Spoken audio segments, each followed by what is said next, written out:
Hey folks, Jim Thomas here, Fitness Management and Consulting, and welcome to our channel today. I appreciate y'all being here. And if you're new to the channel, if you're finding us that very first time, welcome. It's good to have you.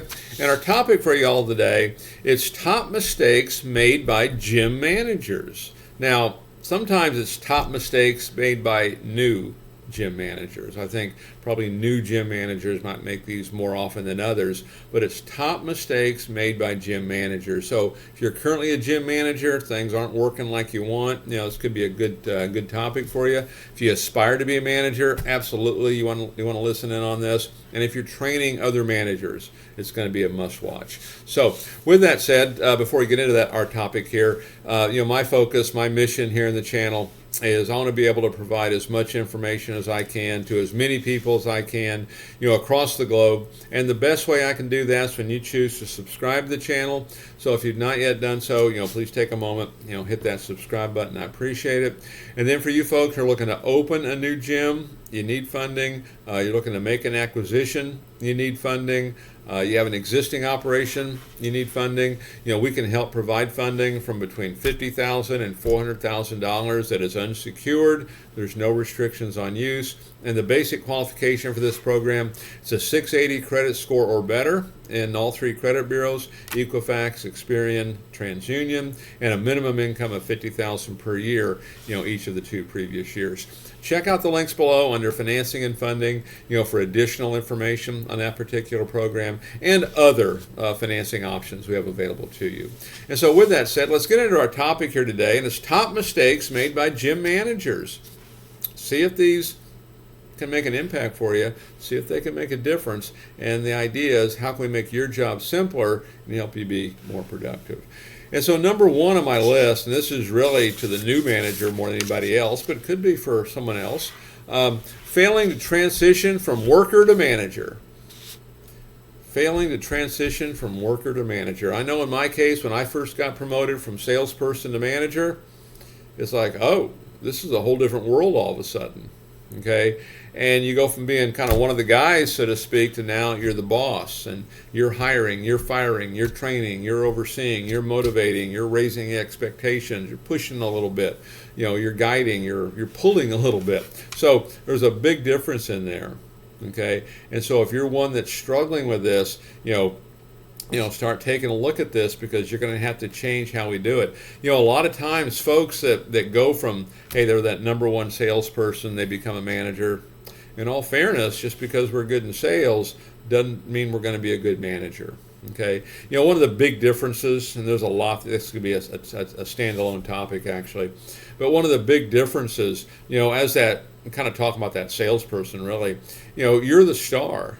Okay, everything's about you. You're made to be the star. When you become that manager, now your job is, how good can I make other people? You're no longer really the star. It's how good can I make others? How can I train them? And so one of the first things I would look at here is setting up a regular training program. Okay, could be one of the first things you could do. Number two on top mistakes made by gym managers is setting unclear goals and expectations. Setting unclear goals and expectations. And certainly there's a balance here. We're not trying to set goals and expectations that are this big old number held over someone's head. We're not trying to do that. But at the same token, we do want to raise our think, right? So there's a balance in there. But one of the mistakes that I see so many new managers make, and sometimes managers in general, we set goals that are just unrealistic, that are just never going to happen. And part of this, when you set these goals and expectations, you have to sell it. Okay, people have to believe it. If they're not going to believe in it, they're going to give up before you even get started. Okay, so make sure you're selling it. Make sure it's almost like when you're kind of selling a membership and you're kind of breaking it down to the ridiculous. If your membership is $30 a month, you might communicate it, well, it's only $1 a day. Okay, well, that's pretty easy to relate to. $1 a day, I might have that in my couch, okay, sitting there, and I can afford to do that. $30 a month, you might look at it a little differently. Same thing here, setting unclear goals and expectations. We need to get people to believe. People need to have confidence. They need to have self-esteem. They don't want to feel like they're under that kind of pressure every day, because In most cases, they will not perform like you need them to. So setting unclear goals and expectations. Make sure they're real, and you can have bumps, nothing wrong with that. Make sure they're real, but help people understand how you're going to get there and how you're going to help them get there. I know a lot of clubs we get involved with, maybe it's weekend production is way down and we've got a goal, and maybe the goal, it appears to be out of sight, for them, but we let them know, hey, here's what it is, here's how you can benefit, but we are going to help you do it. You're not out here on an island.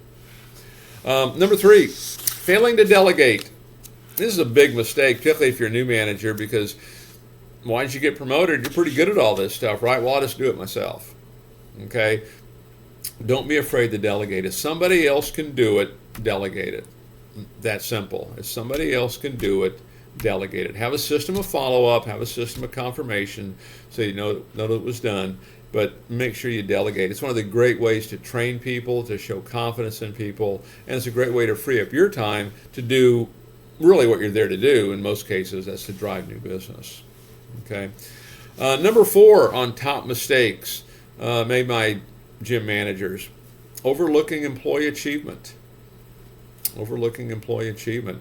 I'm always reminded when I talk about this topic of being in a meeting one time, and first meeting, new client, and one of the managers, she said, "Hey Jim, we're having a real hard time getting people to do their job, and can you help me write up a report, because I want to start writing people up when we catch them doing something wrong." Which, kind of flies in the face of how you'd like to do it.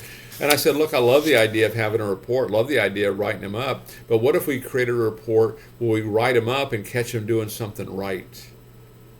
Because we want to encourage more of that same behavior. Unfortunately, she liked the idea. We did it, had a lot of success with it. But don't overlook employee achievement. Recognize it. I know for me, at its simplest level, I did it as a manager, a director, did it as an owner. Every time somebody would make a sale, thank you. I'd shake their hand every single time. I'd shake their hand. Thank you. I want them to know I appreciate it. Thank you. No matter how tough the day was, maybe how much they were struggling, all the things you go through, thank you. And no hidden agenda, just thank you for that sale. Don't overlook employee achievement. And it doesn't always have to be a sale. It could be just how they chose to handle something. Number 5, poor communication. We have to communicate well. Now, to me, part of this is just regular training and communicating, but I always want to know, tell me what's working well. Tell me what's not.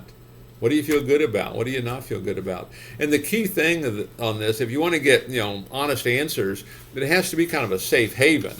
They can't feel like if they say, well, here's what's not working well, here's what I don't feel comfortable with, you can't be jumping down their throat. You have to be a resource center. You're a servant, so to speak, looking to help these folks. And if they feel that, they're going to be more open and you can help them. You want that good communication, but be that resource center. You're there to help them get better. That's the deal. Okay. And then last on my list on top mistakes, not making time for your staff. Not making time for them. Here's what you want to know. Your people are your most valuable asset. Your people are your brand. Whoever your best members are, your best members, been with you the longest, pay the most money, come the most frequent, treat your staff like you treat them. Treat your staff like you do your best members. Create a culture of where people want to come to work. Create a culture whereby you offer more than everybody else does. What's your differentiation?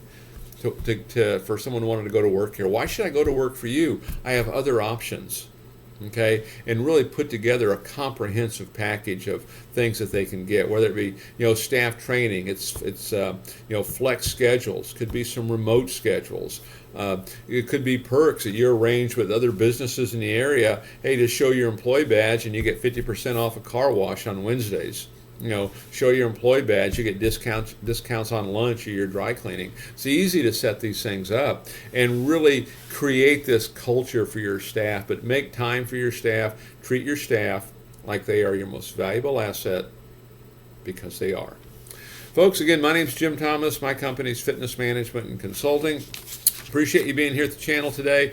If you've not yet done so, please take a moment, hit that subscribe button. I appreciate it. To learn more about me, learn more about my company, and how we can help take your business that next level, be sure to check out those links below. And then again, for you folks who are looking to open a new gym, you need funding. You're looking to acquire a gym, you need funding. You have an existing operation, you need funding. We can help provide funding from between $50,000 and $400,000 in funding that is unsecured. There's no restrictions on use. The basic qualification for that program is a 680 credit score or better in all 3 credit bureaus, and Equifax, Experian, TransUnion, and then $50,000 per year minimum income the previous 2 years. Check out the links below under financing and funding for additional information on that program and other programs that we have that can help benefit your operation. And we appreciate you being here on the channel today. We look forward to seeing you all in that next video, and we'll talk to you then.